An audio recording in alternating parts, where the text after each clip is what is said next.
PRO DIG investigation Lahore 3 जनवरी 2026 Lahore investigation police पर वक्त इंसाफ की फराहमी जारी। SSP इन्वेस्टिगेशन मोहम्मद नवीद की ज़ेर सदारत तब्दीली तफ्तीश पासपोर्ट का इनेकाद।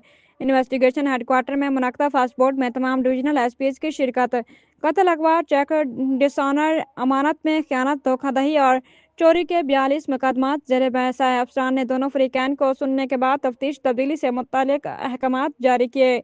मुद्दाई उबैद अली कत्ल, मोहम्मद सलीम और मियां मुश्ताक अमानत में खयानत, जबकि मोहम्मद इमरान और अनवारुल हक के मुकदमात की तफ्तीश तब्दीली के लिए पेश हुए। मुद्दाया नुगमाना बीबी ने और उमर अजहर धोखाधड़ी, बशीरा बीबी और मोहम्मद खान अगवा, जबकि मोहम्मद अकरम और अख्तर खान चोरी के मुकदमात की तफ्तीश तब्दीली के लिए पेश हुए। इख्तियारात से तजावुज़ और मेरिट पर तफ्तीश न करने वाले मुतअद्दिद अफसरान की सरजनिश और शोकाज नोटिस जारी। शहरियों की शिकायत के फौरी इज़ाले को हर सूरत यकीनी बनाया जा रहा है। तब्दीली तफ्तीश बोर्ड में मेरिट पर फौरी इंसाफ की फराहमी को हमेशा मकदम रखा जाता है। ख़वातीन और बच्चों से मुतल्लिका मुकदमात को बर्क रफ्तारी से निपटाया जा रहा है। अफसरान मजलूम को फौरी इंसाफ की फराहमी में अपना किरदार अदा करें। शहरियों की दाद रसी के लिए मेरे दफ्तर के दरवाजे हर वक्त खुले हैं। SSP मोहम्मद नवीद।